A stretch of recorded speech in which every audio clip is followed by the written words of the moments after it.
Good evening. Come in from the cold. The heavy oak door closes behind you with a reassuring, solid sound, shutting out the noise and the haste of the modern world. You are safe here. Take a moment to let your eyes adjust to the dim, golden light.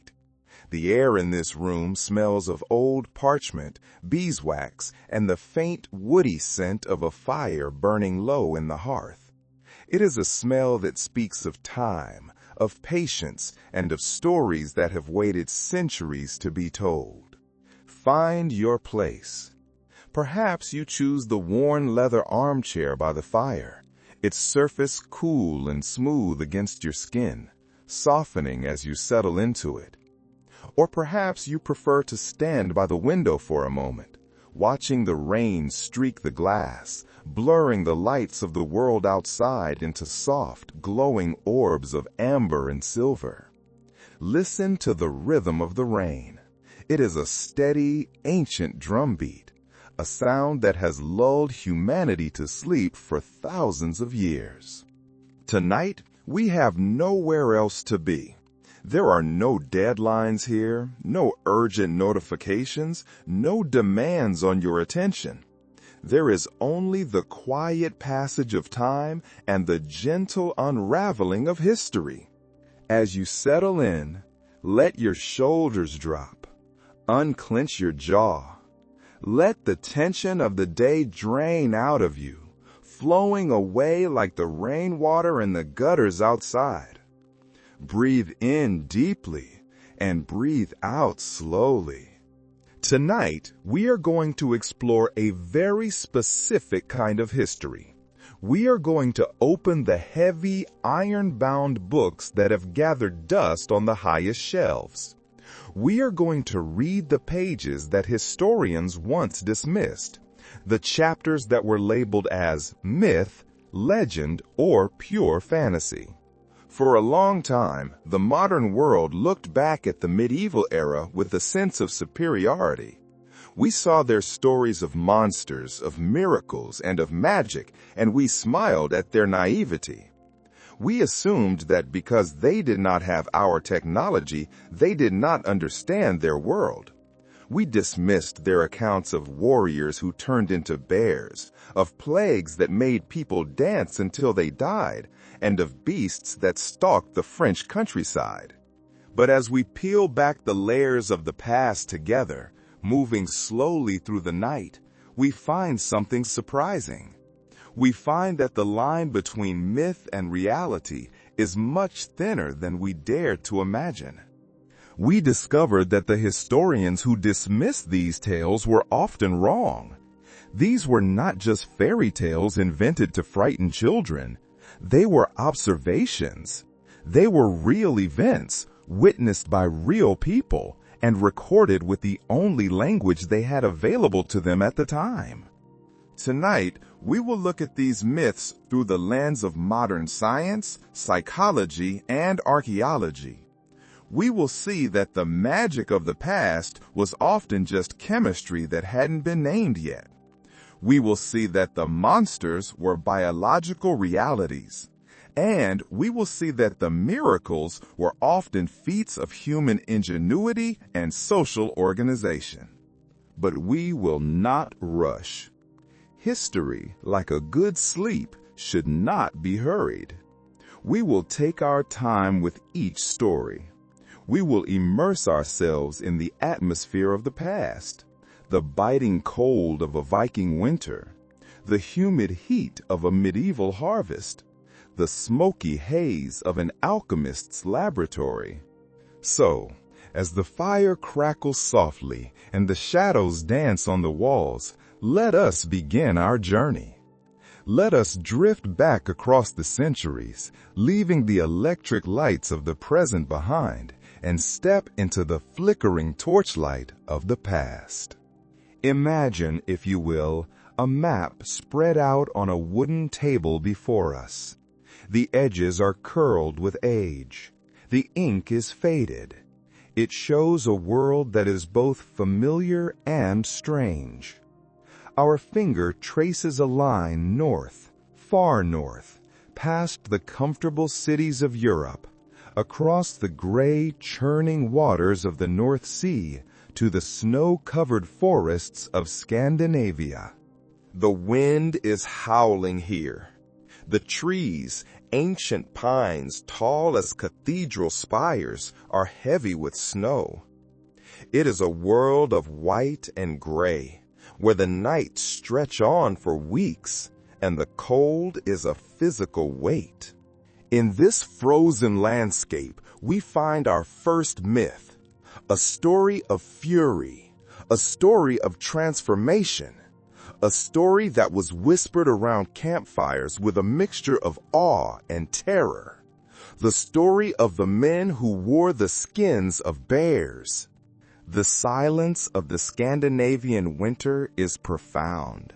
It is not merely the absence of noise. It is a heavy, crystalline blanket that muffles the world. In the long nights of the 9th century, the Norse people, the Vikings, gathered in their longhouses. The air inside was thick with smoke from the central fire, smelling of roasting meat and damp wool.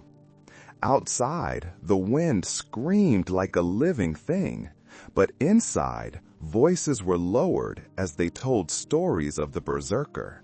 For centuries, historians looked at the Norse sagas with a mixture of fascination and deep skepticism. They read the accounts of the berserkers, warriors who were said to transform into bears and wolves in the heat of battle. These were men who allegedly fought in a supernatural frenzy. The sagas claimed they could bite the edges of their shields in rage, that they could walk through fire, and most impossibly, that they were immune to iron and steel. To the rational mind of the 19th and 20th centuries, these were clearly poetic embellishments. They were mythological flourishes, exaggerated tales told by skalds to make their chieftains seem more powerful and their enemies more terrifying. How could anyone actually believe that a human being could enter a trance-like state that turned them into an unstoppable killing machine?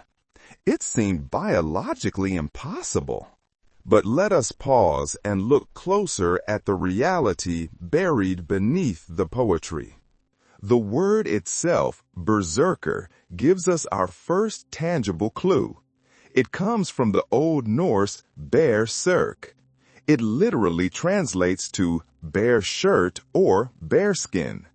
These were not men who magically grew fur and claws. They were warriors who donned the heavy, coarse pelts of animals. Imagine the sensation of wearing such a garment. The pelt of a bear is heavy, smelling of musk and earth. When wrapped around a warrior's shoulders, it was not just clothing. It was a psychological anchor. It was a belief system made manifest. They believed that by wearing the skin, they could channel the spirit, the ferocity, and the strength of the bear itself. Archaeology has stepped in to confirm that this wasn't just a metaphor. In the frozen earth of Scandinavia, recent excavations of Viking burial sites have uncovered something remarkable. Archaeologists have found graves containing not just the rusted remains of swords and the glint of silver treasure, but carefully preserved bear and wolf pelts. These pelts were not thrown in carelessly. They were buried alongside the warriors in positions that suggest deep reverence. These animal skins were sacred objects, spiritual tools that were believed to transform the wearer into something more than human. But a heavy coat does not explain the immunity to pain. It does not explain the fury that made them foam at the mouth and ignore terrible wounds. For that, we must look away from the armor and towards the forest floor. We must look at the biology of the North. Research into the pharmacology of medieval Scandinavia has provided the missing piece of this puzzle. The forests of Norway, Sweden, and Denmark are home to a very specific, very striking organism. You have likely seen it in fairy tale illustrations. A mushroom with a bright red cap speckled with white warts. This is Amanita muscaria, the fly agaric mushroom. To the uneducated eye, it is just a toadstool. But to the Viking shaman, it was a key to another world. Amanita muscaria is powerfully psychoactive. It contains compounds, specifically muscimol and ibotenic acid, that can induce exactly the kind of altered states described in the sagas. Let us imagine the preparation. It would not be eaten raw, as that can be toxic and nauseating. The Vikings were sophisticated pharmacologists. Archaeological evidence, including specialized pottery found in graves, suggests they understood how to process these substances. The mushrooms might be dried in the sun, concentrating their potency, or perhaps fermented. There is even evidence suggesting they might have been fed to reindeer, and the resulting urine, now purified of the more toxic elements but retaining the psychoactive compounds, was collected and consumed. It sounds strange to modern ears, but in the harsh reality of the North, no resource was wasted, and the pursuit of the divine trance was worth any indignity. When consumed, the effects are profound. Users report a surge of energy, a feeling of superhuman strength, and complete fearlessness. But most importantly for a warrior, it causes a dissociation from pain. Think of what this means physiologically. The compounds affect the central nervous system. They suppress the body's normal pain responses. A berserker could suffer a cut or a blow that would drop a normal man, but his brain simply wouldn't process the signal pain. He would feel invincible. They also experienced hallucinations, visual and auditory distortions. In the chaos of battle, fueled by adrenaline and the mushroom's toxins, a warrior might genuinely perceive himself as transforming. He might look at his hands and see claws. He might hear his own voice as the growl of a bear. Contemporary accounts from the enemies of the Vikings, monks and soldiers who watched in horror, describe these symptoms perfectly. The Anglo-Saxon Chronicle describes men who howled like wolves and bit their shields. A Byzantine chronicler, watching Viking mercenaries in the Varangian Guard, noted they would foam at the mouth and their eyes would roll back. These are not the descriptions of healthy men. These are the clinical symptoms of an anticholinergic intoxication combined with extreme sympathetic nervous system arousal. But there is a tragedy here, hidden in the glory of the saga. The berserkers were not just drug-fueled madmen. They were elite warriors who underwent years of conditioning. The sagas describe initiation rituals that could last for months, where young warriors lived in the wild, learning to wear the bear. This involved fasting, meditation, and physical conditioning. However, modern military researchers have studied these accounts and found something disturbing. The berserker state, while effective in the short burst of battle, came at a tremendous psychological cost. Imagine the aftermath. The mushrooms wear off. The adrenaline fades. The pain returns, multiplied by 100. The mind, forced into a state of chemical psychosis, crashes. Many of the warriors who regularly entered these states showed signs of what we would now recognize as severe PTSD and depression. Skeletal remains of individuals buried with berserker regalia often show signs of chronic stress and malnutrition. Even more heartbreaking, some show injuries that suggest self-harm. The price of becoming more than human was often the loss of one's humanity. There are accounts of berserkers who couldn't turn it off. Men who, long after the battle was over, remained in a state of agitation, unable to recognize friends from foes. They became dangerous to their own families. As Viking society evolved, as it became more settled, agricultural, and Christianized, there was less room for these unpredictable agents of chaos. The berserkers were slowly marginalized. The old ways of the bear warriors were suppressed. The knowledge of exactly how to prepare the Amanita tea, the specific chants used to induce the trance, faded into silence. But tonight, as the wind howls outside our sanctuary, we can look back at them with new understanding. They were not myths, they were men. They were pioneers in the exploration of human potential, pushing the boundaries of neurochemistry and psychology. They found a way to hack the human operating system to turn off fear and pain.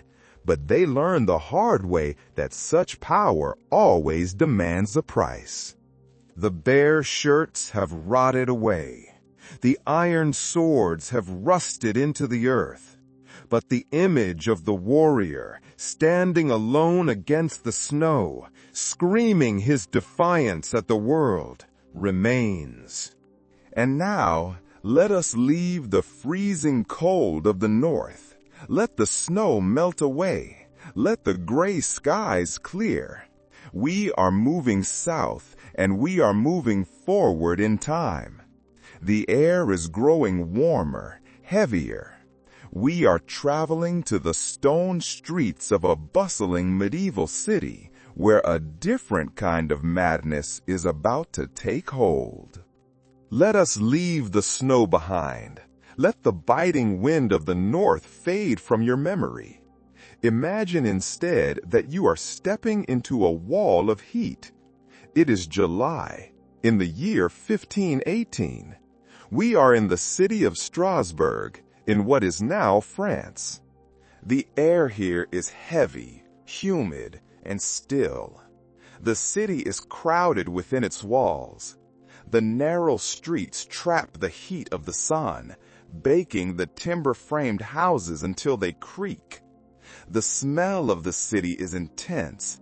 The scent of the river Rhine, sluggish and low, mixed with the dust of the streets and the sweat of too many people living too close together. The year has been unkind. The people of Strasbourg are already worn down. They are struggling with famine. The harvest has been poor. Disease has stalked the alleys.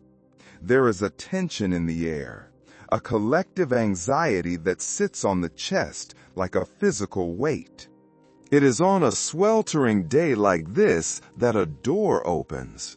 A woman named Frau Trophea steps out of her house and onto the hot cobblestones.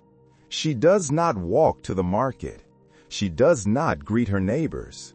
She stands for a moment, the sun beating down on her face, and then she begins to move. She begins to dance. Now, when we say dance, do not imagine the graceful waltz of a ballroom or the joyous skipping of a village festival.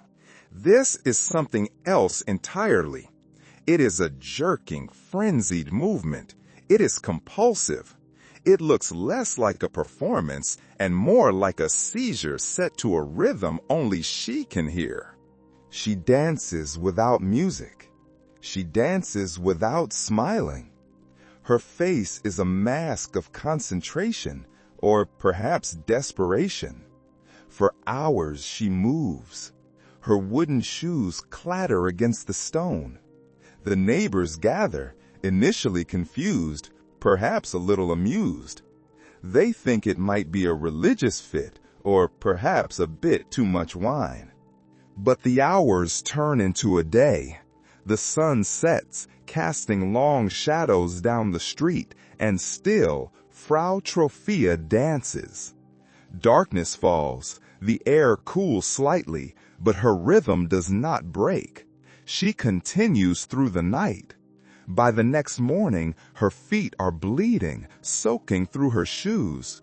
Her body is convulsing with exhaustion, sweat pouring down her face, but she cannot stop.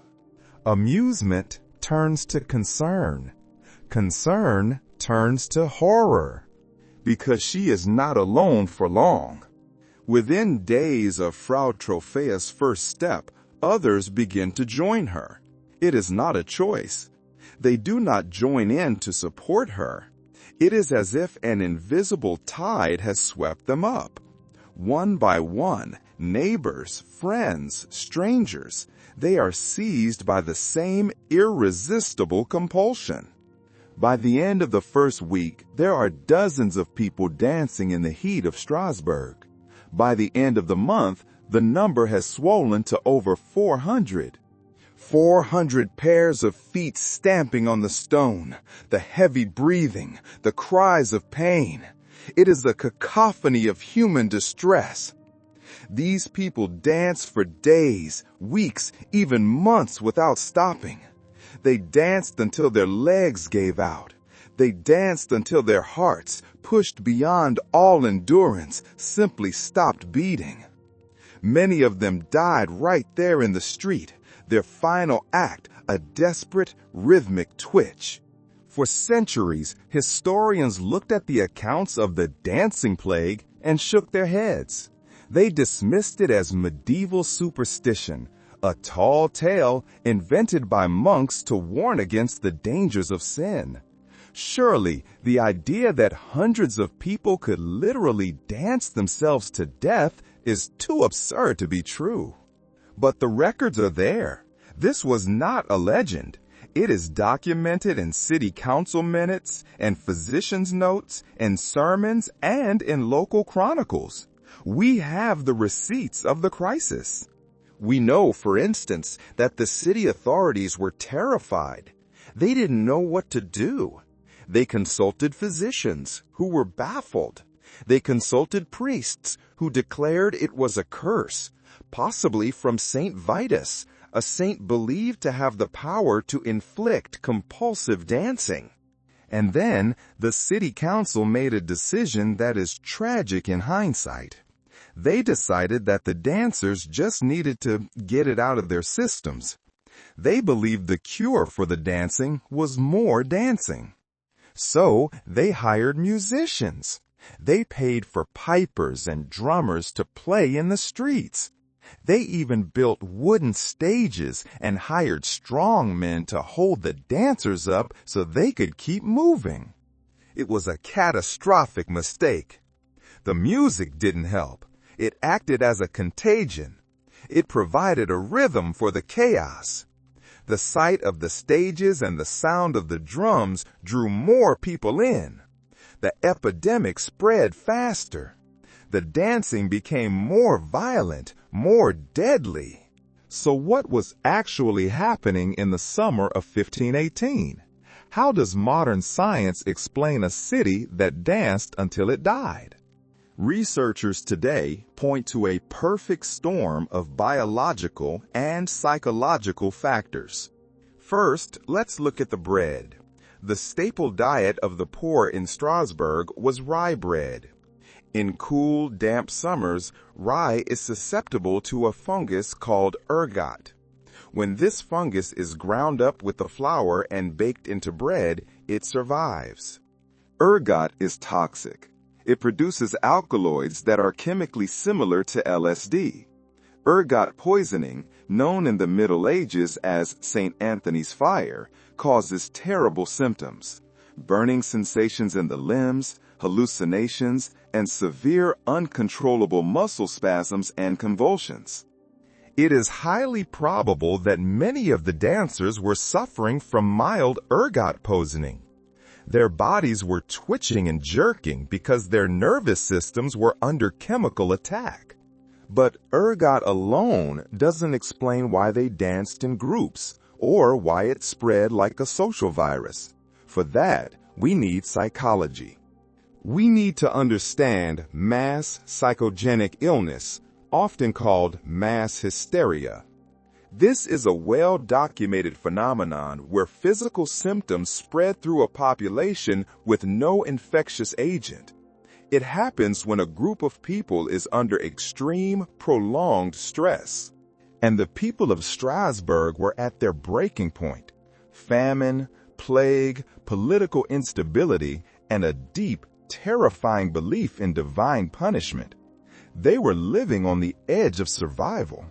When the mind is squeezed that hard, it seeks an escape. It seeks a release valve. In the culture of the time, there was a belief that Saint Vitus could curse people with a dancing mania. When Frau Trophäus started twitching, perhaps from ergot, perhaps from stress, the minds of the observers, primed by fear and exhaustion, recognized the pattern. They didn't see a seizure, they saw the dance. And subconsciously, their own minds began to mimic it. It became a trance state, a way to disassociate from the hunger and the fear. The dancing was a symptom of distress, but also a desperate, failed attempt at a cure. It created a feedback loop. The more they danced, the more stressed they became physically. The more stressed they were, the deeper the trance required to cope with it. The dancing plague of 1518 eventually burned itself out. The survivors woke up from their trance, often with little memory of the days they had lost. The dead were buried. The stages were taken down. But the event left a scar on history. It reminds us that we are social creatures, deeply connected to one another. We share our joys, but we also share our fears. And under the right conditions, when the heat is high and the hope is low, the human mind can convince the body to do impossible, terrible things. The music has faded now. The dust has settled on the streets of Strasbourg. But listen closely to the silence. It is a heavy silence, reminding us of the fragility of control. Let us move on. Let us find a place where the music was not a curse, but a cure. The sun is brighter here. We have traveled south, down the boot of Italy, to the region of Puglia. It is a land of dry earth, ancient olive trees, and endless blue sky. It is a beautiful place, but in the medieval imagination, danger lurked in the grass. Bending down, gathering the fallen olives, the sun beats on her back. Suddenly, she feels a sharp, stinging pain in her ankle. She cries out. She looks down and sees a spider skittering away into the dry earth. It is a Lycosa tarantula, the wolf spider. Panic sets in instantly. In the folklore of the time, the bite of the tarantula was a death sentence. It was believed to be filled with a potent venom that would bring madness and then the grave. Within hours, the symptoms begin. She feels pain. She feels swelling. She becomes restless, agitated. She cannot sit still. She complains of difficulty breathing. She feels a heaviness in her chest, a melancholy that threatens to swallow her whole. But notice what happens next. She is not taken to a hospital. There are none. The village doctor is not summoned to bleed her or give her potions. Instead, someone runs to fetch the musicians. They arrive carrying tambourines, violins, and accordions. They gather around the stricken woman. The family gathers. The neighbors come out of their houses. A circle forms.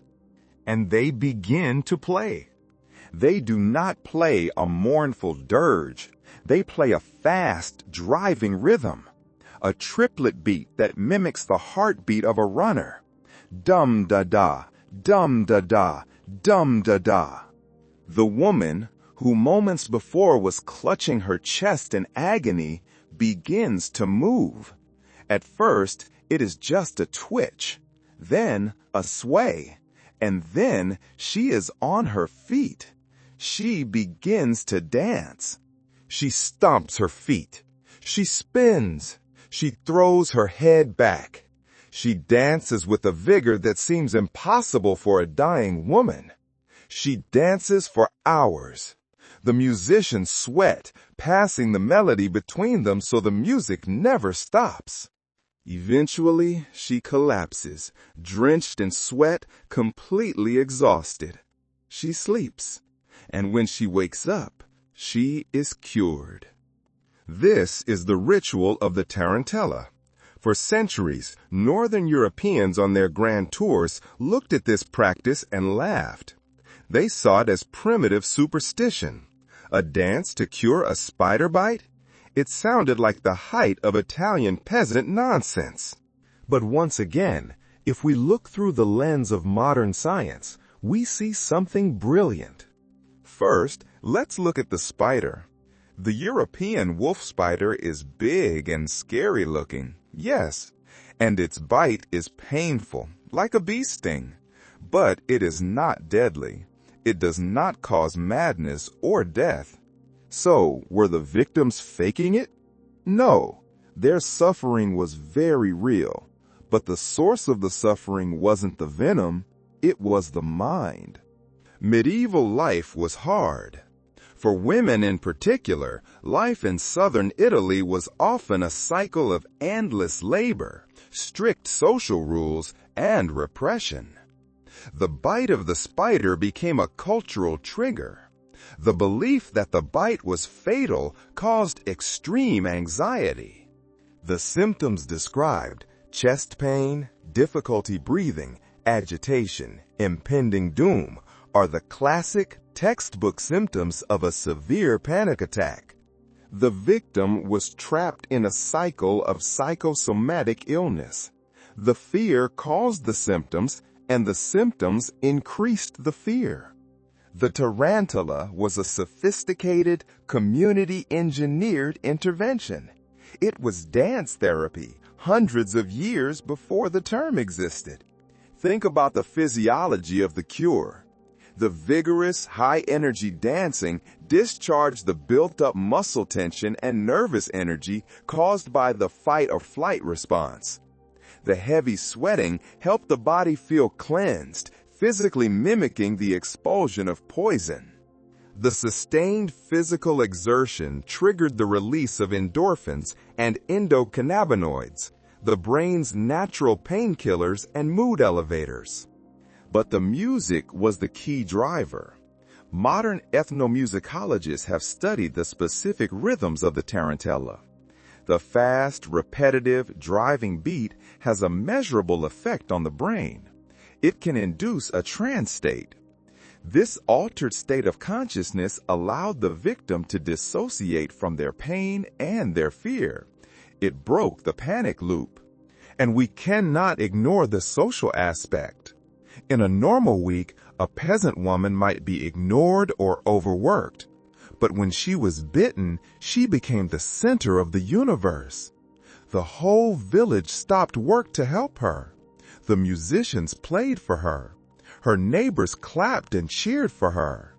This massive outpouring of social support reduced isolation and validated her suffering. It told her, "You are valuable. We will not let you die." For a few hours, she was allowed to be wild. She could express emotions, rage, ecstasy, grief that were normally forbidden to her. The spider gave her permission to break the rules. So, the tarantella was not a foolish superstition. It was a holistic medical treatment. It addressed the physical, exercise, the chemical, endorphins, the psychological, trance, and the social, community support. It turned a moment of terror into a moment of connection. The music of the tarantella is still played in Puglia today. It is a joyful sound now, a tourist attraction. But if you listen closely to the tambourine, you can hear the echo of its original purpose. It is the sound of a community coming together to dance the fear away. The sun begins to dip lower in the sky. The golden light of Italy fades into purple twilight. The air grows cooler. We must leave the warm earth of the south. We have a long journey ahead, back to the north and up into the sky itself. We are back in the north now. It is deep winter. The nights are long, stretching out for 16, 17 hours. The darkness is absolute. In the medieval world, the night was not just a time of rest. It was a time of vulnerability. There were no streetlights to push back the shadows. When the sun went down, the human world shrank to the circle of light cast by the hearth fire. Everything outside that circle belonged to something else. It belonged to the wild hunt. Oh, suddenly, above the howling of the wind, you hear something else. You hear the thunder of hooves, not one horse, but hundreds. You hear the baying of great hounds, a sound that chills your blood.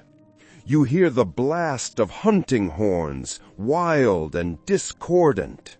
You run to the window and throw open the shutters. You look up, and there, tearing across the sky, you see them, a spectral army. Riders with glowing eyes, mounted on black horses that gallop on the clouds. They sweep across the heavens in a furious, chaotic procession. They are led by a dark figure, perhaps Odin, perhaps King Arthur, perhaps the devil himself. This was the wild hunt. To see it was an omen of doom. It meant war was coming, or plague, or the death of a king. Terrified villagers would slam their shutters and bar their doors, praying the riders would pass them by. For centuries, scholars rolled their eyes at these stories. Thunder, they said, just the wind. They dismissed the accounts as mass delusion or the overactive imagination of people who didn't understand meteorology. But the descriptions were too consistent. They came from different countries, different centuries, yet the details were always the same. Lights moving in formation, the sound of hounds, the sense of doom. So, researchers began to cross-reference the dates of these sightings with astronomical records, and they found a match. They found the aurora borealis. We think of the northern lights as a phenomenon of the Arctic Circle, but the sun is a restless star. It goes through cycles of high activity. During these solar maximums, solar storms can bombard the Earth's atmosphere with charged particles. When this happens, the auroras are pushed much further south. In the Middle Ages, during these solar storms, the northern lights could be seen in Germany, in France, even in Italy. But these people had no concept of solar wind or magnetic fields. They had never seen neon lights. To them, the night sky was supposed to be black and still. Imagine their shock when the sky suddenly came alive. The aurora doesn't just sit there. It moves. It pulses. Beams of light shift and dance. They shimmer from pale green to blood red. When a curtain of red light undulates across the sky, to a terrified medieval mind, it looks exactly like a line of cavalry galloping in formation. The shifting beams look like spears. The pulsing light looks like the chaotic movement of a hunt. They were seeing a genuine celestial phenomenon. They just lacked the vocabulary to describe it as physics, so they described it as mythology.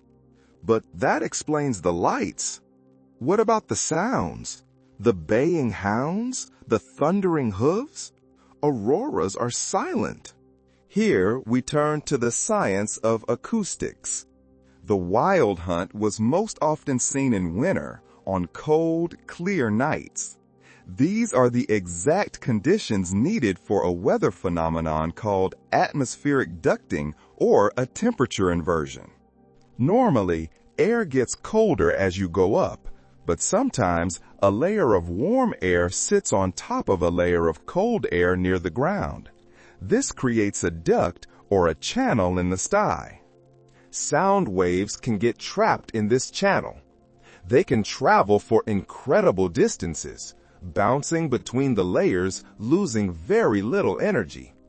The sound of a pack of real dogs barking on a farm 10 miles away. The sound of a flock of migrating geese honking. The sound of a distant thunderstorm. These sounds could be carried by the atmospheric duct and then dumped miles away. To the listener on the ground, the sound wouldn't seem to come from the horizon.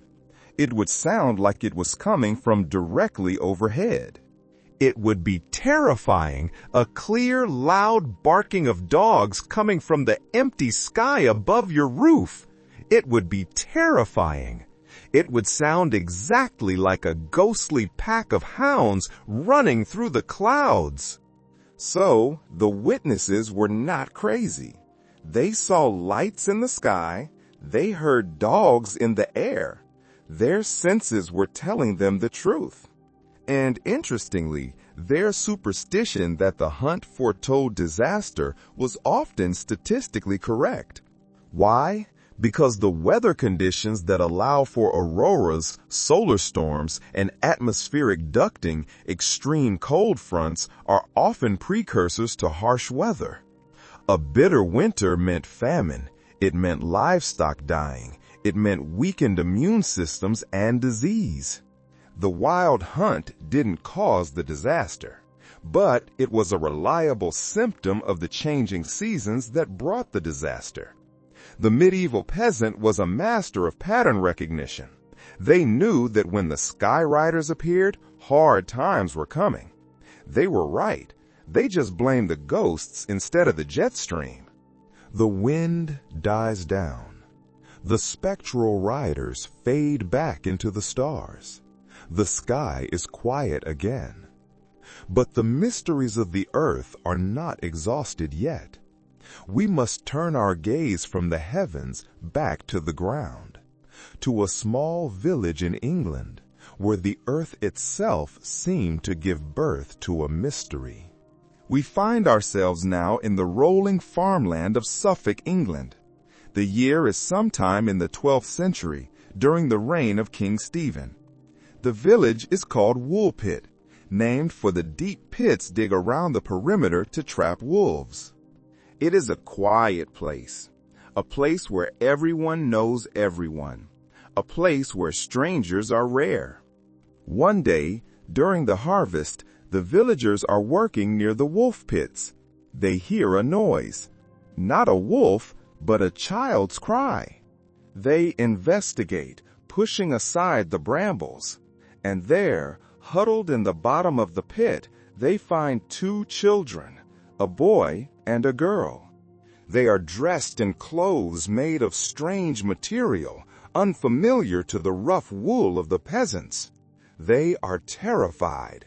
They speak to each other in a language that sounds like nothing the villagers have ever heard, a rapid, clicking tongue.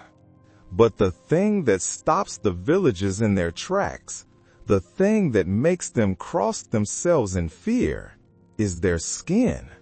The children are green, completely green, from head to toe. Their skin has the hue of a new leaf or an unripe bean. The villagers, to their credit, do not kill them. They do not drive them away. They take them to the house of the local lord, Sir Richard de Cown. The children are offered food, bread, cheese, meat. They refuse it all. They seem to not recognize it as food. For days they starve. Finally, they find some raw beans in the garden. They tear them open and eat them voraciously. For months, it is all they will eat. The boy is sickly. He is depressed, lethargic. He dies within a year. But the girl survives. She is stronger. Slowly, she begins to try other foods. She eats bread. She eats meat. And a remarkable transformation takes place. As her diet changes, the green color fades. Her skin turns a normal human pink. She learns to speak English. She integrates into the village. When she can finally speak, she tells her story. She says she and her brother came from St. Martin's Land. She describes it as a place of perpetual twilight, where the sun never shines and everyone is green. She says they were herding their father's cattle, heard a loud noise like bells, entered a cave, and wandered in darkness until they emerged, blinded by the sun, in the wolf pit. It sounds like a fairy tale. For centuries, that is how it was treated. A story of elves or visitors from a hollow earth. But strip away the magic, and what do we have? We have a medical mystery and a human tragedy. First, the green skin. Is it possible? Yes. In the Middle Ages, there was a condition known as chlorosis, or green sickness. We know it today as hypochromic anemia. It is caused by severe, chronic malnutrition, specifically a lack of iron. When the red blood cells lack hemoglobin, the skin takes on a pale, sickly, greenish-yellow tint. If these children had been lost in the woods, starving, surviving on nothing but berries or raw beans for weeks, they would develop this condition. The fact that the girl lost the green color once she started eating a balanced diet strongly supports this diagnosis. The boy, likely younger and weaker, succumbed to the damage the starvation had already caused. But who were they? And where was St. Martin's Land? The 12th century was a time of civil war in England. King Stephen fought the Empress Matilda. Flemish mercenaries from modern-day Belgium were fighting across the country. Many Flemish immigrants had settled in East Anglia. De Vlaamse taal zou compleet alien zijn voor ongeëduceerde Engelse peasants. Just a few miles from Woolpit is a village called Fornham St. Martin. This is likely the St. Martin's Land the girl remembered. It is probable that the children were Flemish. Their parents may have been killed in the conflict, or the children fled during a battle. They ran into the nearby flint mines, the caves or underground passages of the story. Lost in the dark tunnels, terrified, starving, they wandered for days or weeks. The lack of sun and food turned their skin green. When they finally found an exit, they emerged in Woolpit, miles away from home, traumatized and disoriented.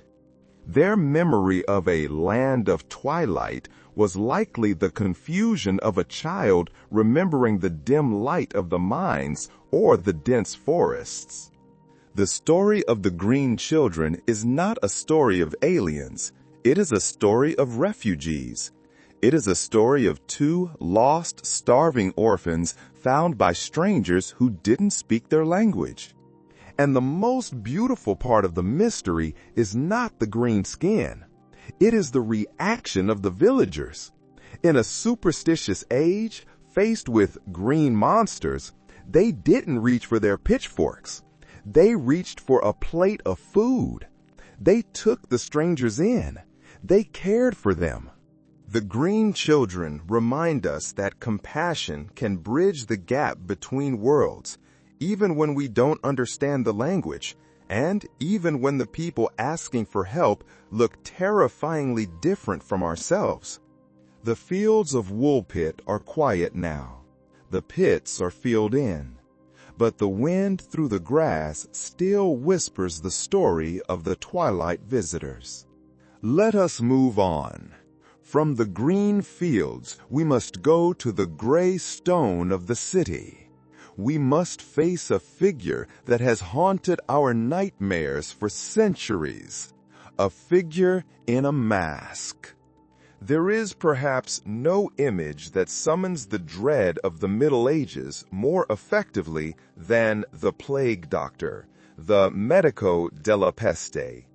He looks like a monster, a harbinger of doom, a bird of prey walking on two legs, coming to pick over the dead. For centuries, looking back, we mocked this outfit. We saw it as the ultimate symbol of medical ignorance. We thought, look at these superstitious fools dressing up like scary birds to frighten away the evil spirits of the plague. We assumed it was theatrics, quackery. We were wrong. Recent analysis of the plague doctor's uniform, invented by the French physician Charles Delorme in 1619, reveals something startling. This wasn't a costume. It was a suit of armor against disease. It was biocontainment gear. Every single element of that terrifying appearance served a specific, practical, and scientifically sound purpose. Let's start with the coat. It was long, reaching the ankles. It was made of Moroccan leather. But crucially, it was coated in wax and suet. Why wax? The physicians believed the plague was spread by miasma, bad air, and by contact. But we now know it was spread by Yersinia pestis, carried by fleas. A heavy wax leather coat is slick. It is non-porous. A flea cannot burrow into it.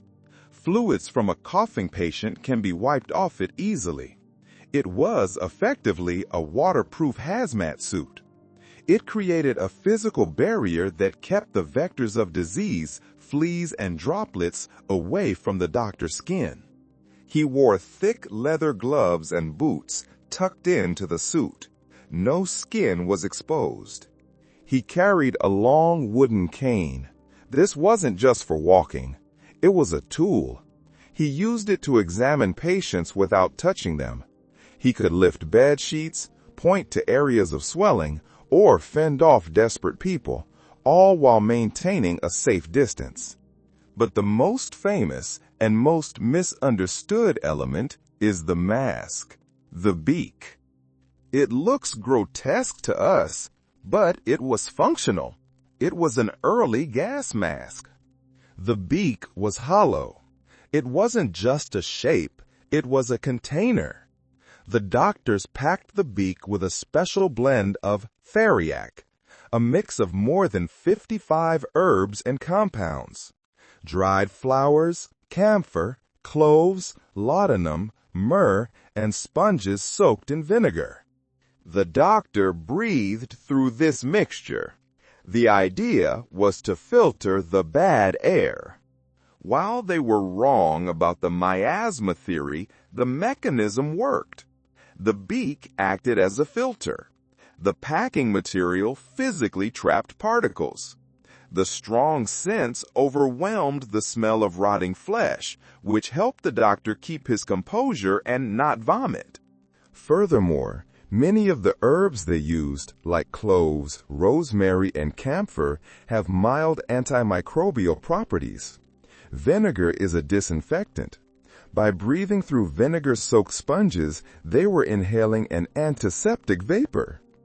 The mask also had glass eyepieces. This protected the eyes, a mucous membrane vulnerable to infection, from cough droplets. So, when the plague doctor walked into a room, he was sealed inside a protective bubble. He was breathing filtered air. He was covered in flea-proof armor. But the suit served another purpose: psychological protection. Imagine the job, walking into house after house, day after day, Seeing entire families dead or dying in agony, the emotional toll would be crushing. The mask created a barrier. It hid the doctor's face. It hid his fear. It allowed him to be a professional, an anonymous instrument of healing rather than a terrified man. It allowed him to do the job without falling apart. And it served as a warning. When people saw the silhouette of the beak, they knew to step back. They knew the plague was present. It enforced social distancing before we had a name for it. Did it work? Yes. Communities that hired municipal plague doctors often saw lower mortality rates than those that didn't. Not because they could cure the plague, they couldn't, but because they offered care. They lanced boils to relieve pain. They enforced quarantine. They separated the sick from the healthy. They brought food and water to those locked in their homes. Beneath the leather and the glass and the beak, there was a human being. A person who, while everyone else was fleeing the city, chose to walk into the darkness. The plague doctor is not a monster. He is a testament to the courage of caregivers. He is the ancestor of every doctor and nurse who put on a mask and a gown during our own recent pandemics. The technology has changed. We use plastic instead of leather, N95 filters instead of herbs, but the spirit is exactly the same. The fear is the same, and the bravery is the same. The figure in the black coat fades back into the fog. The street is empty again, but the air feels a little cleaner, a little less heavy with dread. We understand now. We must leave the city of the dead. We will go indoors now, to a room filled with strange glassware and the smell of sulfur. We will watch a man trying to do the impossible. Step inside and close the door against the chill. Can you feel the heat? It radiates from the brick furnace, a constant, living presence in the room. This is the laboratorium, the workspace of the alchemist. For centuries, history has been unkind to the alchemist. We picture him as a deluded old man with a long white beard, muttering nonsense spells over a bubbling pot. We imagine a fool wasting his life and his fortune chasing a fairy tale, the philosopher's stone, a magical substance that could turn base metals like lead into pure gold and grant eternal life. We see alchemy as the embarrassing, superstitious grandfather of science, a chapter of human history filled with greed and magical thinking. But let us look past the caricature. Let us look at the man hunched over the workbench in the flickering candlelight. He is not muttering spells, he is taking notes. Alchemy was not magic. It was the prototype of chemistry. It was the first time human beings tried to systematically understand what the world was made of and how it could be changed. Look at the equipment on the shelves. You see glass vessels with long curved necks used for separating liquids by heat. These are alembics. They are the direct ancestors of the distillation equipment used in every modern chemistry lab and oil refinery today. The alchemists invented them. They developed the techniques of distillation, sublimation, and crystallization, methods of purifying substances that we still use unchanged 500 years later. They were not just dreamers. They were engineers of matter. They built furnaces that could maintain precise temperatures for days or weeks, a feat of engineering that required immense skill before the invention of the thermostat. And while they didn't find the philosopher's stone, their search for it led to accidental discoveries that changed the world. In 1669, an alchemist named Henrik Brand was trying to create the stone from boiling urine. It sounds absurd to us, but in the bottom of his retort, he didn't find gold. He found a waxy white substance that glowed in the dark with a cold, eerie light. He had discovered phosphorus. He had discovered a new element. Other alchemists, in their hunt for the elixir of life, discovered strong acids, ammonia, and alcohol. They learned how to refine zinc and arsenic. They created new pigments for artists and new alloys for metalworkers. They created the medicines that moved humanity away from superstition and toward pharmaceuticals.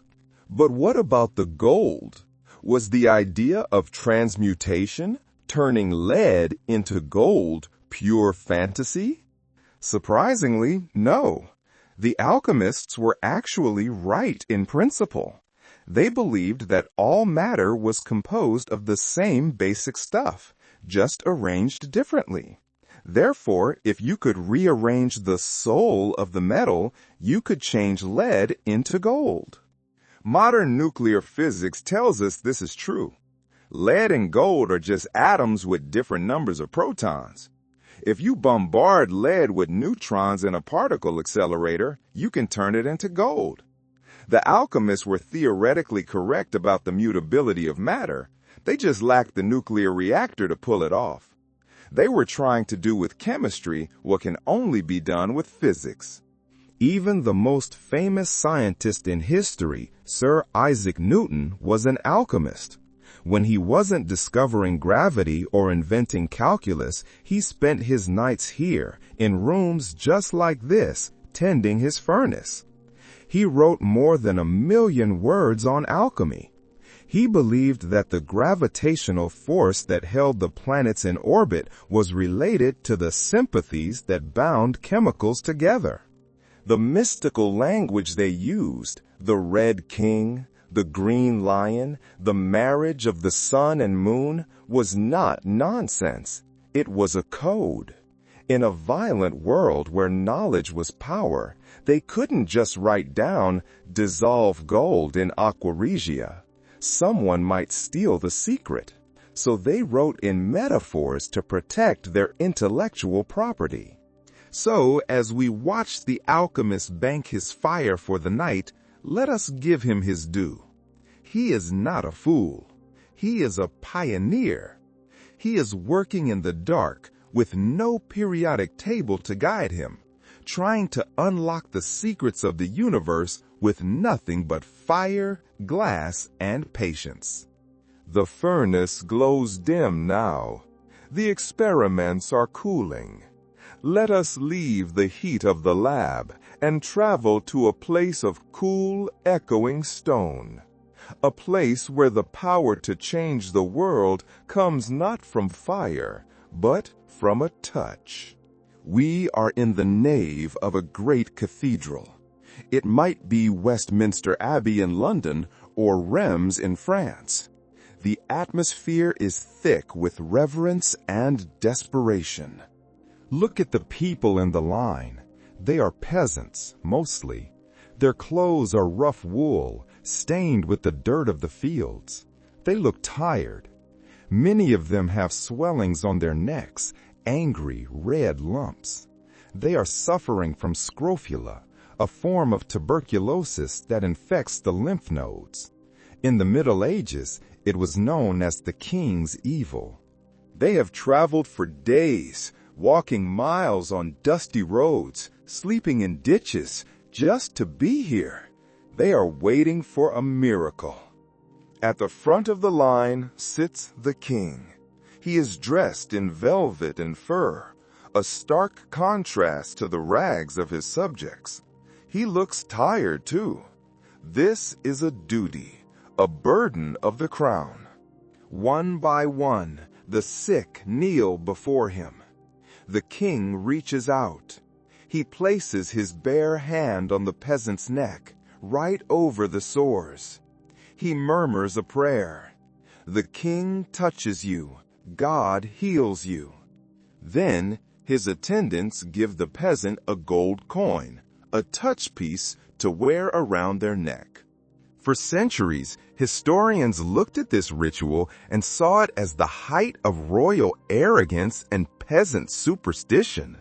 A king curing TB with a touch? It seems like a fairy tale designed to prop up the monarchy. But then they looked at the records. The royal surgeons kept detailed notes, and the numbers are baffling. Many of these people did get better. Recovery rates were reported as high as 60 to 80%. Was it magic? Was it divine intervention? Science suggests it was something arguably more powerful, the mind. These patients truly believed the king was God's representative on earth. To be touched by him was an event of earth-shattering emotional significance. The journey itself played a role. It was a pilgrimage. They left their stressful, poverty-stricken lives behind for a few weeks. They walked in the fresh air. They were fed by charities along the way.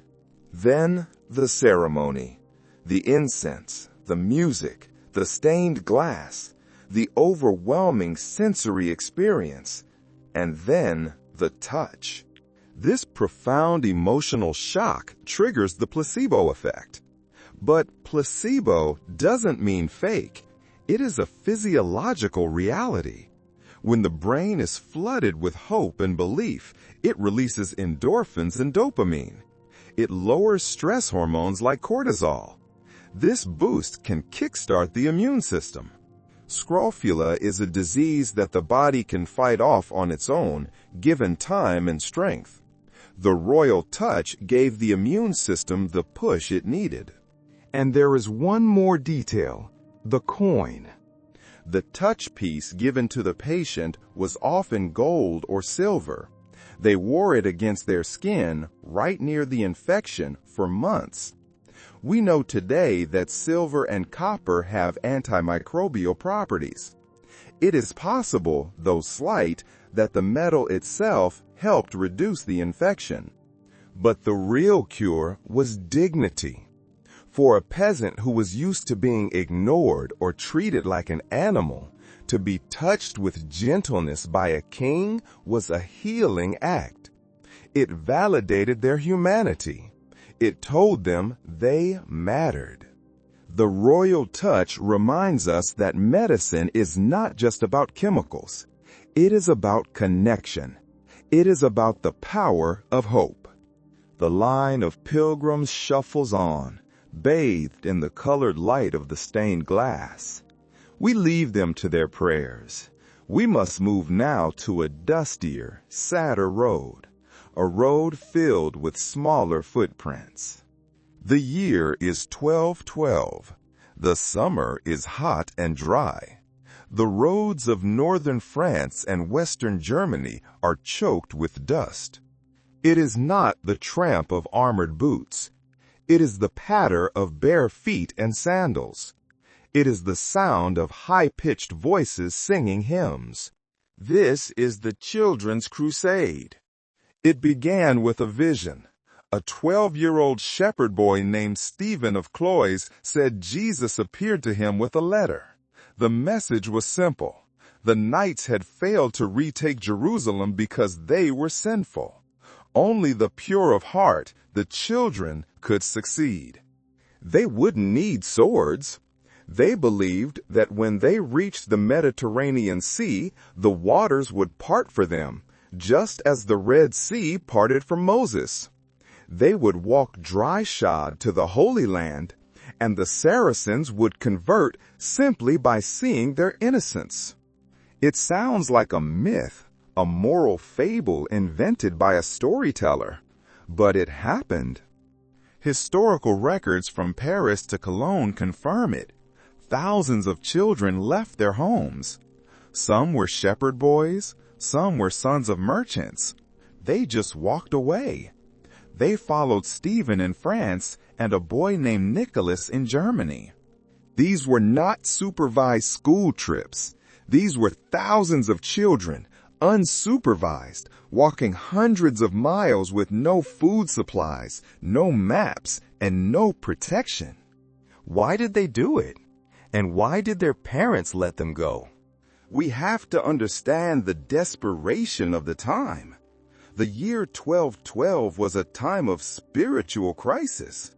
The official crusades had become bloody political disasters. People felt God was angry.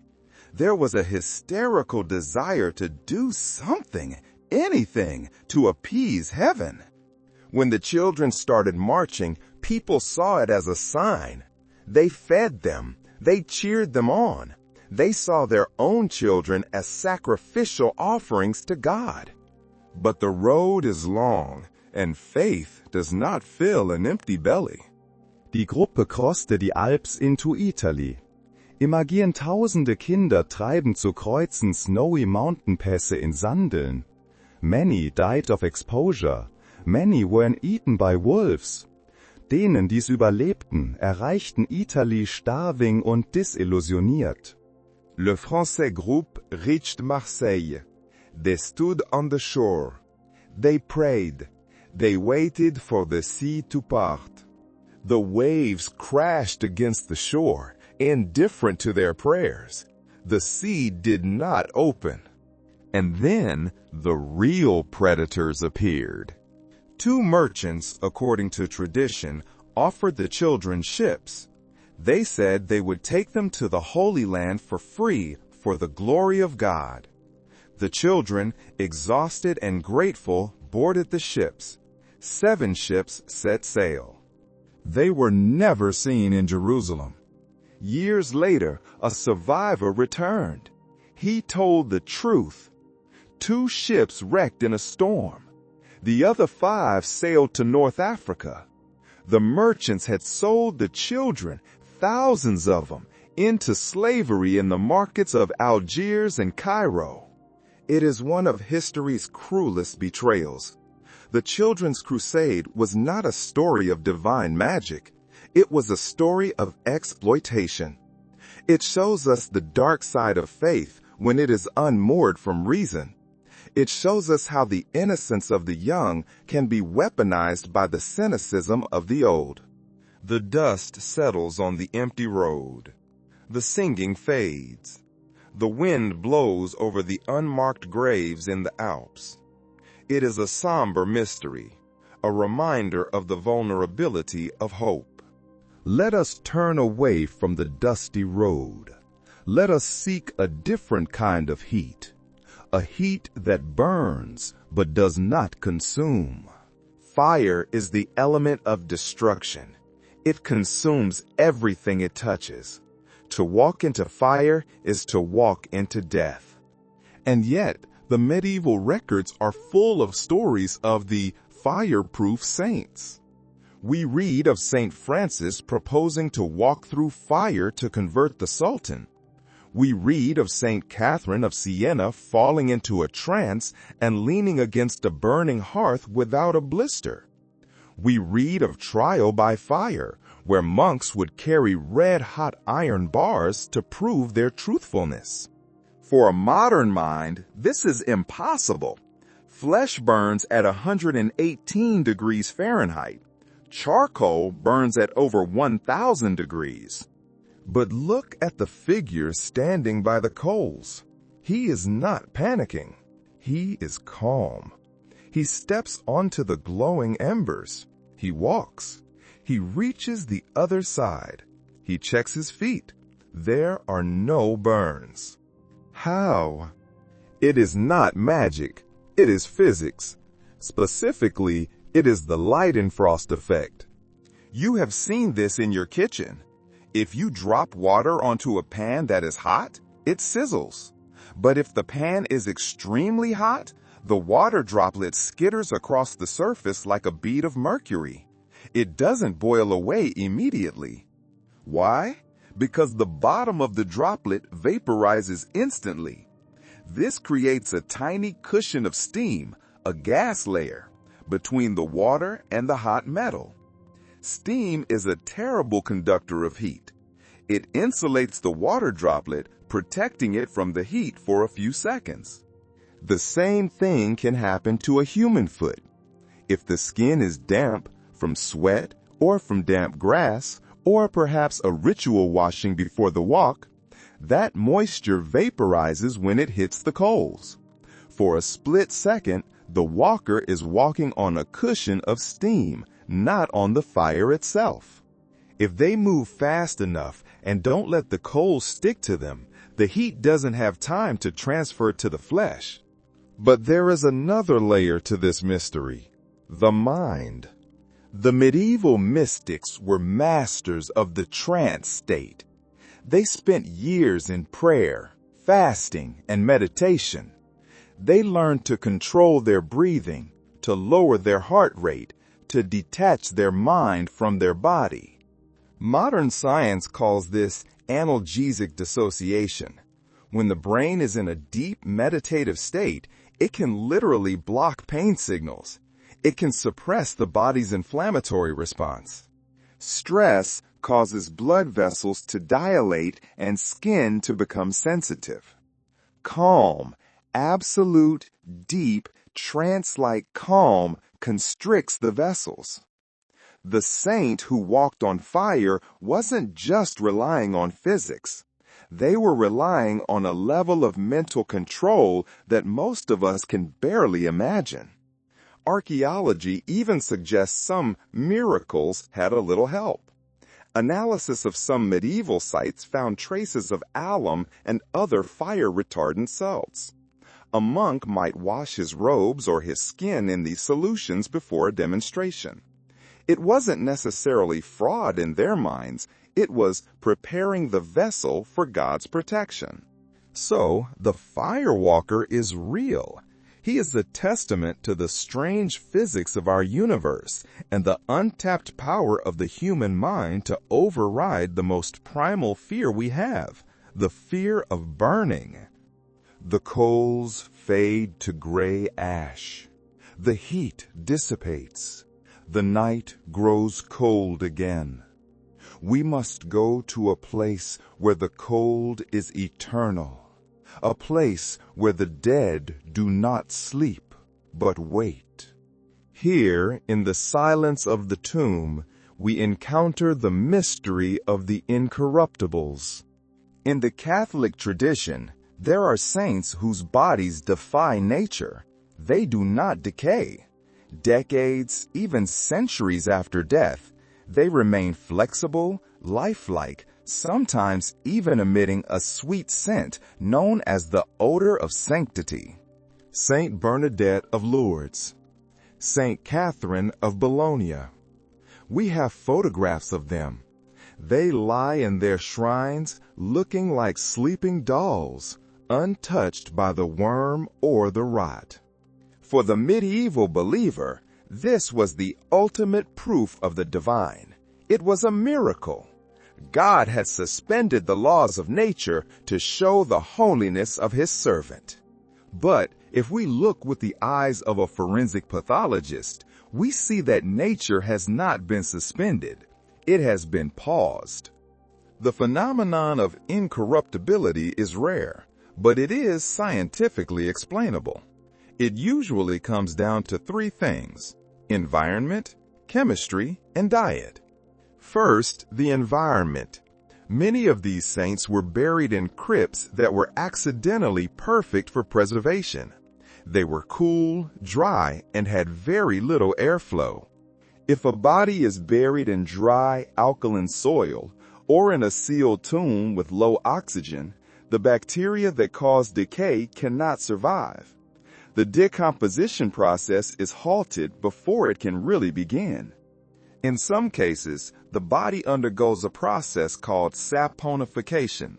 If the conditions are damp and alkaline, the body fat turns into a substance called adipocere, also known as grave wax. It is a hard, soap-like substance that preserves the shape of the features. The skin takes on a smooth, waxy appearance. It looks miraculous, but it is just chemistry. Then there is the lifestyle of the saint. Who were these people? They were ascetics. They fasted constantly. They ate very little meat. They were thin with very little body fat. When a person with very little body fat dies and they are dehydrated from fasting, their body lacks the moisture and the fuel that bacteria need to work. They don't rot. They mummify. They dry out naturally like a flower pressed in a book. And what of the odor of sanctity, the sweet smell of flowers reported by witnesses? Decay usually smells terrible, but certain forms of bacterial byproducts, or the smell of adipose air, or even the smell of ketones from a starving body, can have a sweet, almost almond-like scent. To a medieval nose, used to the stench of the street, this strange, sweet smell could only be the perfume of heaven. We must also be honest. Sometimes the miracle had help. Some saints, when examined by modern science, were found to have wax masks covering their skeletal faces, or they had been secretly embalmed by monks who wanted to preserve the legacy of their holy man. But many are genuine examples of natural preservation. Saint Bernadette, for instance, was found remarkably intact. Her preservation was aided by the specific environment of her coffin and her liver issues, which may have influenced her body chemistry. So the figure in the glass coffin is not a magic trick. It is a quiet victory of stillness over time. It is a reminder that sometimes the earth itself holds on to the things it loves, refusing to let them go. We leave the sleeping saint in her glass house. We climb back up the stairs, out of the crypt, and into the light of the monastery kitchen. The air smells of yeast and flour. It is time to speak of bread. Let us step out of the cold earth and into the warmth of the bakery. The air here smells of life. It smells of toasted grain and rising dough.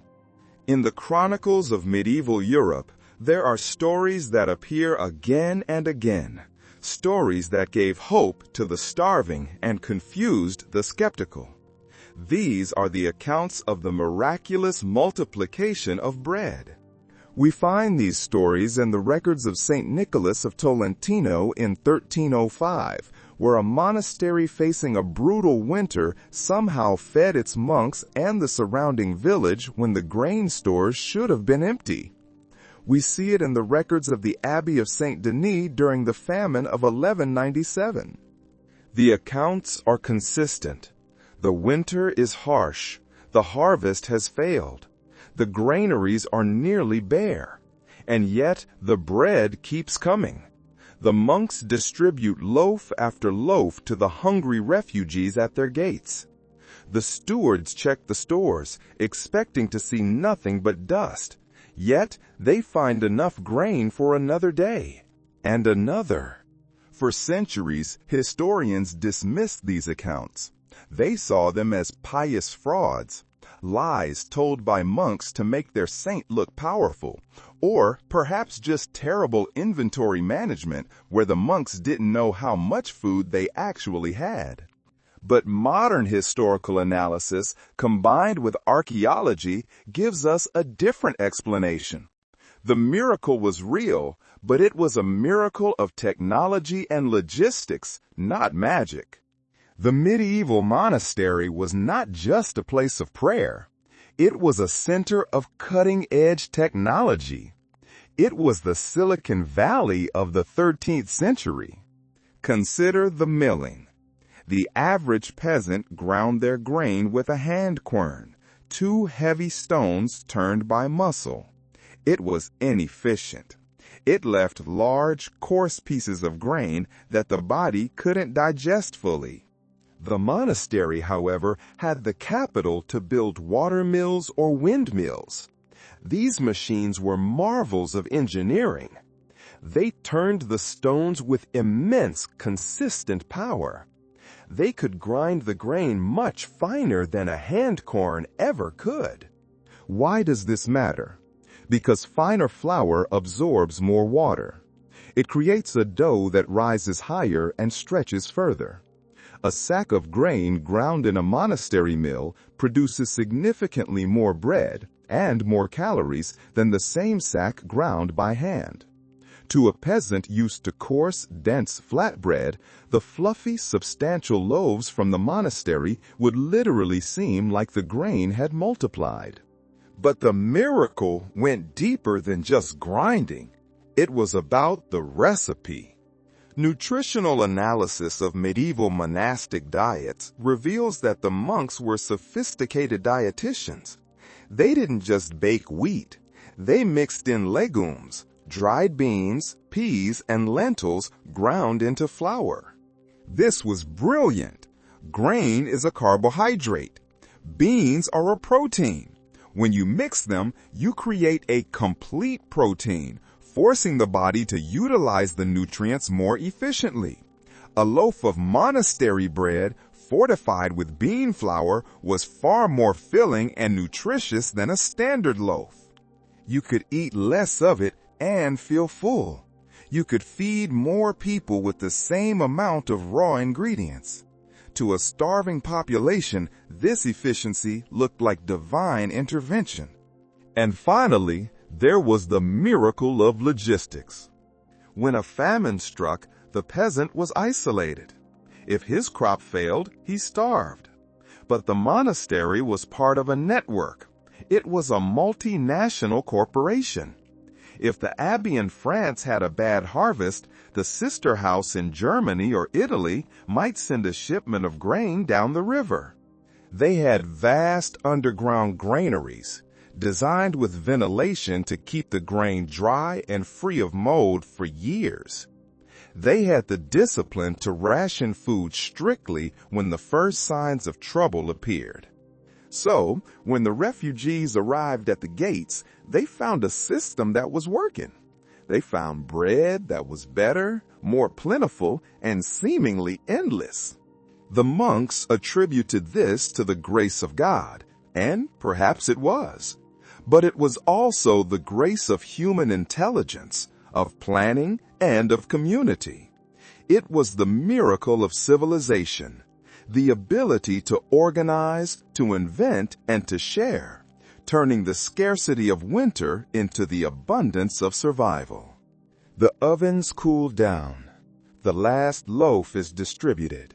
The village sleeps with full bellies. We leave the warmth of the bakery and walk out into the village square. The mood shifts. The air is tense. A crowd is gathering. We are witnessing a trial, but there is no judge, no jury, no lawyers arguing over evidence. There is only the cauldron. This is the Judicium Dei, the judgment of God, trial by ordeal. The man standing there has been accused of a crime, perhaps theft, perhaps murder. He has denied it. Now he must prove his innocence by plunging his bare hand into the boiling water to retrieve a stone from the bottom. The logic was simple. God protects the innocent. If he is innocent, God will prevent the water from burning him, or at least ensure the wound heals cleanly. If he is guilty, the burns will fester and he will be condemned. To the modern mind, this is barbarism. It seems like the definition of the Dark Ages: irrational, cruel, and random. We assume that innocent people were burned and condemned constantly. But when historians analyzed the records of these trials, they found something shocking. The system had an accuracy rate that rivals and sometimes exceeds modern courts. And even more surprisingly, the majority of people were found innocent. How could this be? Was the water not hot? Was God intervening? The answer lies in psychology and physiology. The ordeal was not a spur-of-the-moment event. It was the climax of a long process. If you were accused, you had 3 days to prepare. You spent those days in the church. You fasted. You prayed. You were told over and over that God sees into your heart. You were told that if you underwent the trial with a guilty conscience, God would punish you instantly and terribly. This was a psychological pressure cooker. If you were guilty, truly guilty, and you believed in this system, which almost everyone did, the terror would be unbearable. You would be certain that the water would strip the flesh from your bones. So, what happened? Most guilty people confessed before they ever touched the water.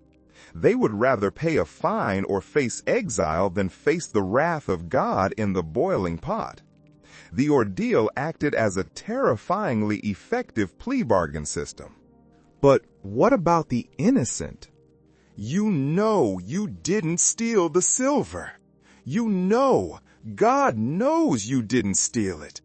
You believe with every fiber of your being that you will be protected. You approach the water with a sense of righteous calm. This is where physiology kicks in. We know that stress destroys the body's ability to heal. A terrified person has high cortisol levels. Their blood vessels constrict. Their immune system is suppressed. A calm person has better blood flow and a robust immune response. The test wasn't whether you got burned. Boiling water burns everyone. The test was how the wound looked 3 days later. The priest would bandage the hand immediately. 3 days later, he would unwrap it. If it was healing cleanly, red, perhaps, but not infected, you were innocent. If it was festering and filled with pus, you were guilty. The calm, innocent person healed. The terrified, guilty person, if they hadn't confessed, often did not. And we must not forget the priest. The priest was not just a religious figure. He was the community leader. He knew his flock. He likely knew who the bad apples were. Archaeology and texts suggest the priests rigged the game. The water didn't always have to be a rolling boil. If the priest believed the accused was innocent, he might ensure the fire died down a bit before the dunk. He might sprinkle holy water, cool water, over the hand just before it went in. The trial by ordeal was not random cruelty. It was a sophisticated social mechanism. It resolved conflicts in a close-knit community where a lingering suspicion could tear a village apart. It forced the guilty to confess and gave the innocent a public, divine vindication. It was a theater of justice, where the script was written by psychology and the special effects were provided by the human body's response to fear. The water cools. The crowd disperses. The accused man is vindicated. We leave the square and walk out of the village onto the open road. The sky is gray and a light rain begins to fall. Ahead of us, a solitary figure walks, his head bent against the wind. On the roads of medieval Europe, there was a legend of a man who could not die. They called him the Wandering Jew. The story went that when Christ was carrying his cross to Calvary, he paused to rest against the wall of a shoemaker's house. The shoemaker, a man named Ahasuerus, or sometimes Cartaphilus, drove him away, shouting, "Go on, go on." Jesus looked at him and said, "I go, but you shall wait until I return."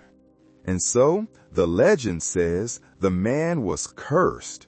He could not die. He could not rest. He was condemned to walk the earth until the second coming. Medieval chronicles are full of sightings of him.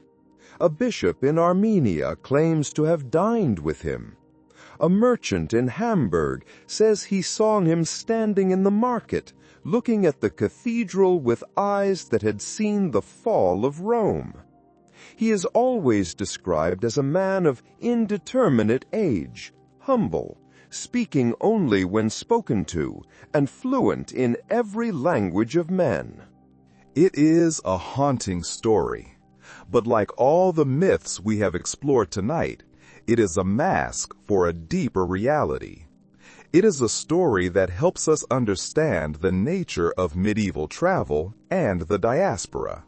The medieval world was more connected than we think, but the connections were thin, single strands of spider silk stretching across the continent. These strands were the long-distance travelers. Merchants, diplomats, pilgrims, messengers, and, very often, Jewish traders. In a Europe that was fragmented by feudal borders, where every lord had his own laws and tolls, Jewish communities often functioned as a transnational network. A Jewish merchant in France could write a letter of credit that would be honored by a Jewish merchant in Cairo or Baghdad. They shared a language, Hebrew, and a legal code, the Talmud, that allowed them to trust one another across vast distances. Because of persecutions, expulsions, and trade, many families were in constant motion. They were the wanderers. To a peasant who lived and died within 5 miles of his birthplace, a man who arrived from the East, speaking strange languages, carrying goods from lands that existed only in fairy tales, was a creature of wonder. If a traveler arrived in a village and said, "I have walked from Jerusalem," the peasant might literally interpret that as a supernatural feat. If the traveler's son returned 20 years later, and then his son 20 years after that, looking similar, following the same trade routes, the village memory might blur them into one single eternal figure. There is also evidence that some travelers adopted the persona of the wandering Jew deliberately. You have no passport. You have no local lord to protect you. You are vulnerable. But if you claim to be the wanderer, the witness to the passion, you are suddenly a figure of awe. You are a living relic. People are afraid to harm you. They are obligated to give you charity. In the 13th century, a man named Carthaphilus appears in the records. He claimed to be the wanderer. He was treated with great respect by the monks of St. Albans. He told them stories of the early church. He was given food and shelter. Was he a fraud, or was he a clever survivor, using the only story that would keep him safe on the lonely roads of England? It was a form of supernatural diplomatic immunity. The legend also served a social function. It taught hospitality. It reminded people, be kind to the stranger, for he might be more than he appears. It was a way of enforcing decency in a dangerous world. The figure of the wanderer is tragic, yes, but he is also a survivor. He represents the resilience of the displaced. He represents the people who, driven from their homes by war or hate, put one foot in front of the other and kept walking, carrying their history on their backs. The traveler fades into the mist. The rain stops. The forest clears. We find ourselves now in a rugged, wild landscape of granite and heather. The sun has set. The moon is full. And something is watching us from the shadows. We are in the region of Gévaudan. It is a harsh land, a place of steep valleys and deep forests, where the king's law holds little sway. The year is 1764. The Enlightenment is happening in Paris. Voltaire is writing. Scientists are classifying the natural world. But here, in the shadows of the Margeride Mountains, a nightmare from the Dark Ages has returned. They called it La Bête, the beast. It began in June. A woman tending cattle was attacked. She survived, but she described a creature like a wolf, but not a wolf. It was as big as a calf. It had a reddish coat with a black stripe down the back. It had a massive chest and a long, tapering tail. Then the killing started. The first victim was a 14-year-old girl, Jean Boulet. Her throat was torn out. Over the next 3 years, the beast attacked over 200 people. It killed more than 100 of them. This was not normal predation. Wolves generally fear humans. They attack livestock. If they attack humans, it is usually because they are rabid, in which case they bite and die, or starving. But the beast of Gévaudan was healthy. It was methodical. It ignored the sheep and cows. It targeted the shepherdesses. It targeted the women and children. It attacked in broad daylight. It showed no fear of pitchforks or pikes. The panic was absolute. The King of France, Louis XV, was forced to intervene. He sent dragoons, soldiers on horseback. He sent the royal gun-bearer. He sent the best wolf hunters in the kingdom. They hunted for months. They organized massive beatings of the forest, with thousands of peasants driving the game toward the hunters. They killed hundreds of wolves, but the beast kept killing. It seemed to have a supernatural intelligence. It avoided traps. It doubled back on its tracks. It survived gunshot wounds that should have been fatal. Witnesses swore it could stand on its hind legs. They swore it had human eyes. So what was it? Historians and cryptozoologists have debated this for centuries. But when we strip away the hysteria, the forensic evidence points to a few chilling possibilities. The most likely explanation is that the beast was a wolf-dog hybrid. A hybrid has the size and jaw strength of a wolf, but the lack of fear of a dog. It is comfortable around humans. It can be aggressive and unpredictable. A large, reddish wolf dog would fit the physical description perfectly. But there is a darker theory, a theory that explains the human intelligence of the beast. Some historians believe the beast was not acting alone. They point to a local man, Jean Chastel. He was a man of the woods, a hunter, and, rumor had it, a man of bad character. Suspicion arose because the beast seemed to spare Chastel's family. And strangely, it was Jean Chastel who finally killed the beast in 1767.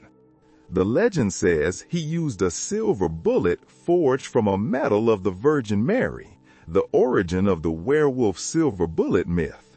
But the reality might be more sinister. Some suggest Chastel had caught a large animal, perhaps a hybrid, perhaps even a hyena imported from Africa, which were present in royal menageries at the time. An armored hyena or a trained war dog would explain the strange appearance, the crushing jaw power, and the ability to avoid traps. It would explain why it targeted humans.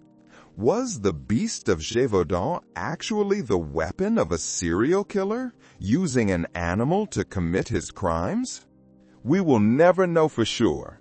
The carcass of the animal Chastel killed was sent to Paris, but it rotted on the way and was destroyed before it could be studied by the real scientists. All we have are the parish records of the dead. the names of the girls and boys who went out to tend their sheep and never came home. The beast reminds us that the line between the wild and the civilized is fragile.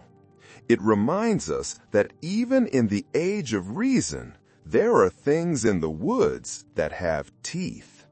The fog thickens. The growl fades. We leave the haunted forest.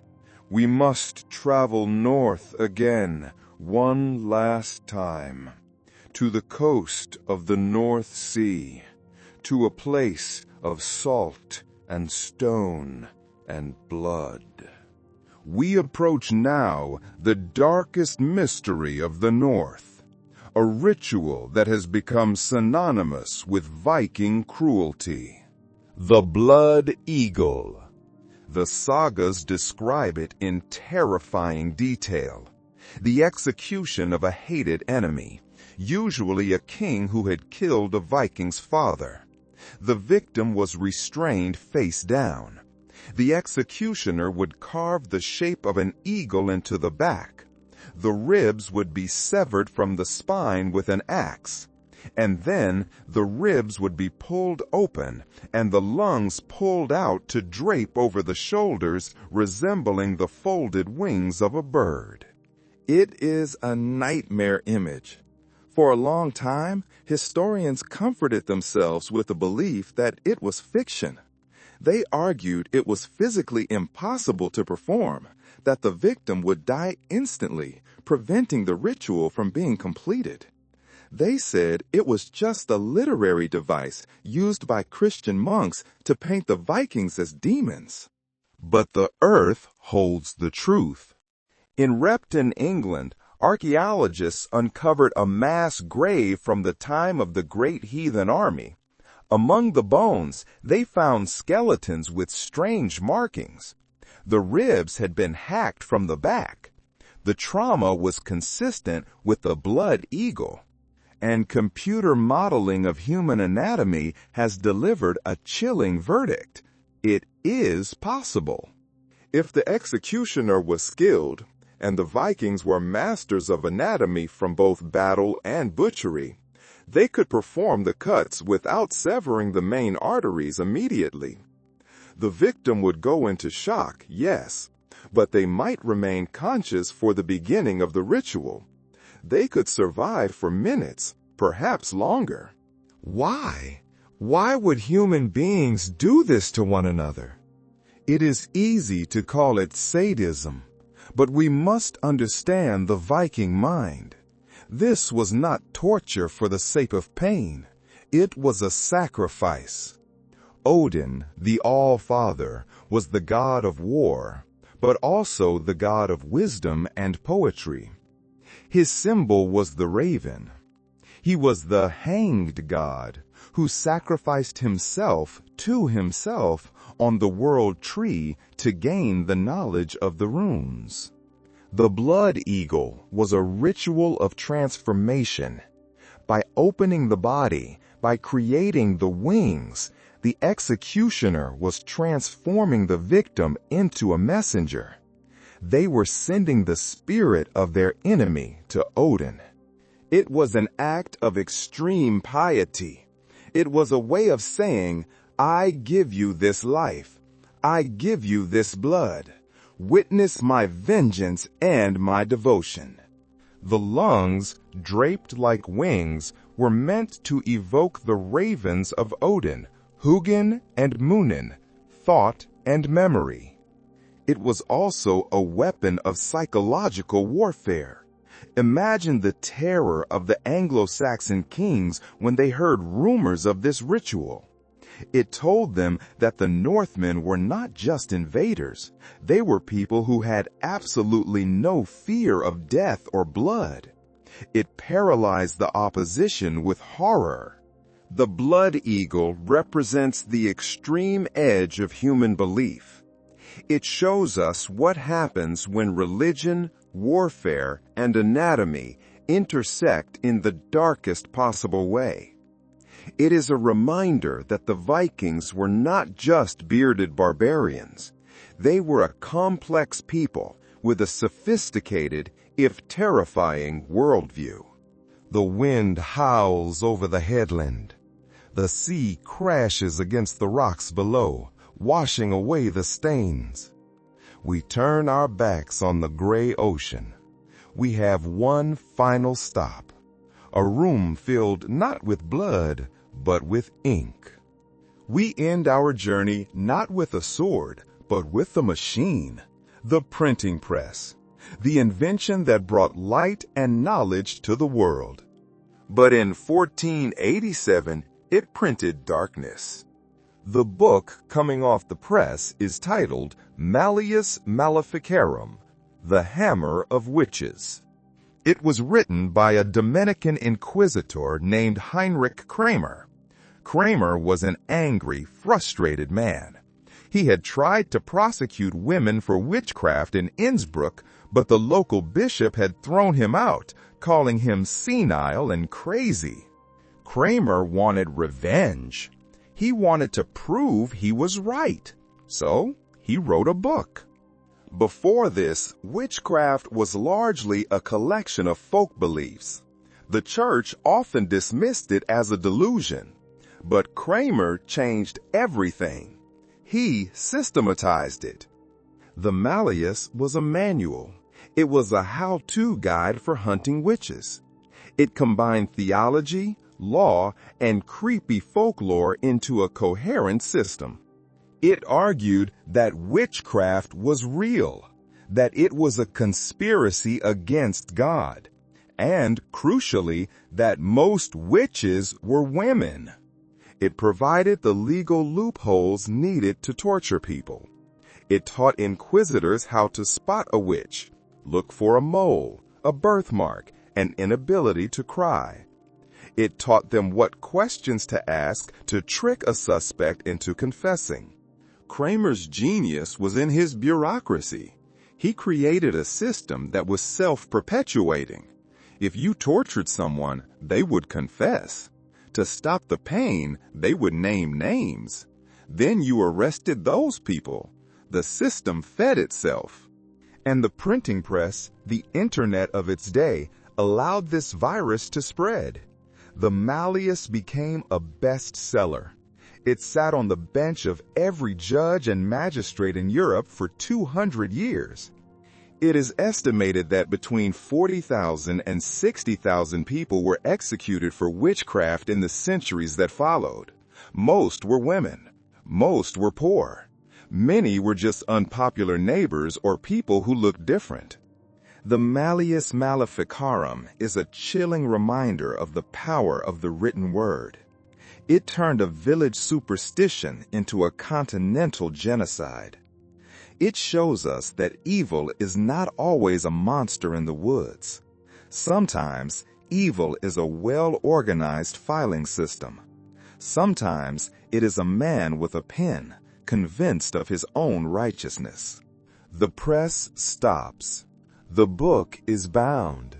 It is placed on a shelf, casting a long shadow. But look, outside the window, the sky is changing. The ink-black night is turning gray.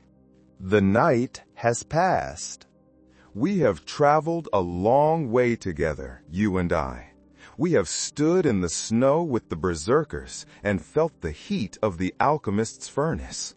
We have danced in the streets of Strasbourg and walked the lonely roads with the Children's Crusade.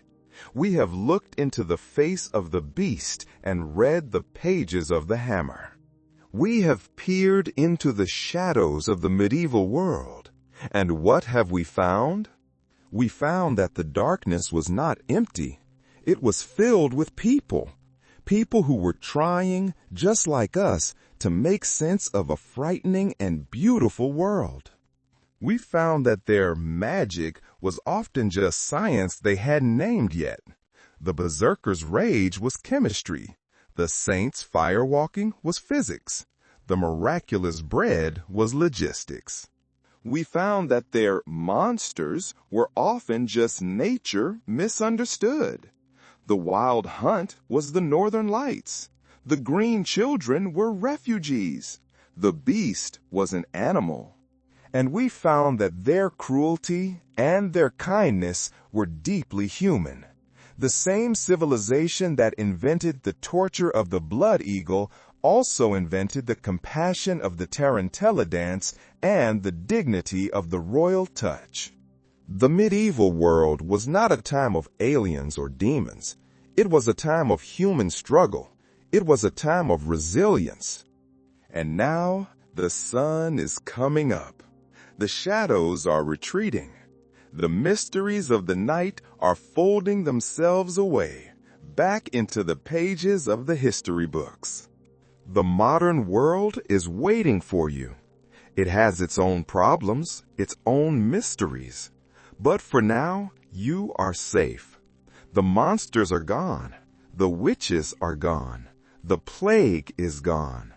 You are here in the quiet of the morning. The light is warm. The world is turning, steady and sure. Take this sense of peace with you into your sleep. Remember that humanity has survived the long night of history. We have endured the ice, the fire, and the dark, and we have always found our way to the dawn. Close the book. Let your eyes close. Let the history fade into a whisper. Sleep well.